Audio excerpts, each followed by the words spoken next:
क्या परमेश्वर इजरायलियों को निकालकर मिस्र से नहीं लाया था?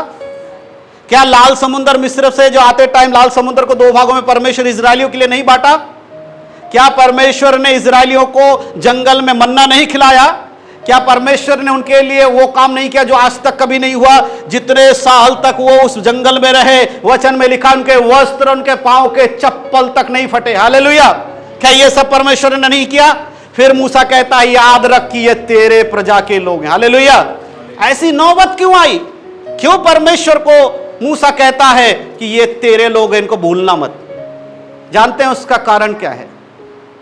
जब ये निकल कर आए, इन्होंने चलना शुरू किया, परमेश्वर ने मूसा को बुलाया, और जब मूसा सीने पर्वत पर परमेश्वर से भेंट करने गया, उसके संग बातचीत कर रहा था, उसके आने में देरी हुई, तो ये लोग जो मिस्र से निकाले लाए गए थे, इनको सबर नहीं हुआ, डर गए। इन्होंने कहा अब हमारे लिए एक देवता बना जो हमारी अगुवाई करे, जो हमें मिस्र से निकाल लाया है। उन्होंने सोना चांदी लेकर पिघलाकर एक देवता को गढ़ा और उसकी आराधना कर रहे थे। ऊपर मूसा और परमेश्वर वार्तालाप कर रहे। मूसा को परमेश्वर ने बताया नीचे जा, देख कि तेरे लोग जिसे तू लाया है। प्रभु ने ऐसे ही कहा, तेरे लोग जिसे तू लाया है। लेकिन प्रजा किसकी है? परमेश्वर की। लेकिन प्रभु को मूसा क्या कहता है? वो तेरे लोग जिसे तू लेकर आया है, क्योंकि वो बिगड़ गए हैं। जब एक व्यक्ति प्रभु के मार्ग से हट जाता है, वो परमेश्वर की प्रजा नहीं। प्रभु के साथ जब आपका रिश्ता ही नहीं है, आप कितना भी चर्चाओ, कितना भी आप बाइबल पढ़ लो, कितना भी आप प्रार्थना कर लो, आप प्रभु के नहीं हो। और जो परमेश्वर का नहीं है, वो परिश्रम नहीं कर रहा है, तो उसका बोझ कैसे हल्का होगा?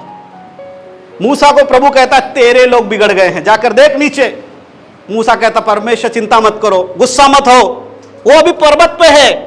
फिर भी कहता प्रभु क्रोध मत करो, गुस्सा मत करो, उन्हें माफ करो। प्रभु ने उसको अपने हाथों से लिखी हुई 2 तख्तियां दी, जिसमें 10 आज्ञाएं लिखी हैं। निर्गमन 20 अध्याय पढ़ते हैं ना, लिखा है उन दोनों तख्तियों के आगे पीछे आज्ञा लिखी थी, एक तरफ ने दोनों साइड में आज्ञा लिखी थी। मूसा लेकर आता है नीचे, उसका चेला वो इंतजार कर रहा है और कह रहा है कि ये शोर कहां से आ रहा है? ये कौन सी लड़ाई चल रही है इजराइल के कैंप के अंदर?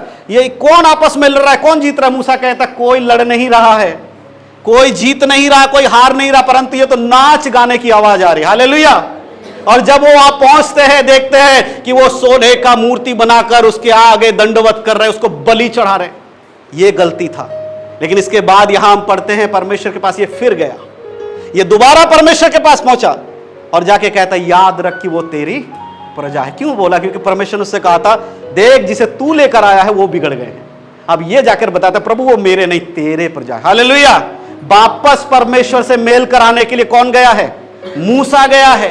अपने जीवन को देखो, जब उद्धार पाए थे आप किसके लोग थे? परमेश्वर के बच्चे थे। किसके बच्चे थे? परमेश्वर के। लेकिन आज आपके जीवन के पाप ने आपको संसारिक बना दिया है।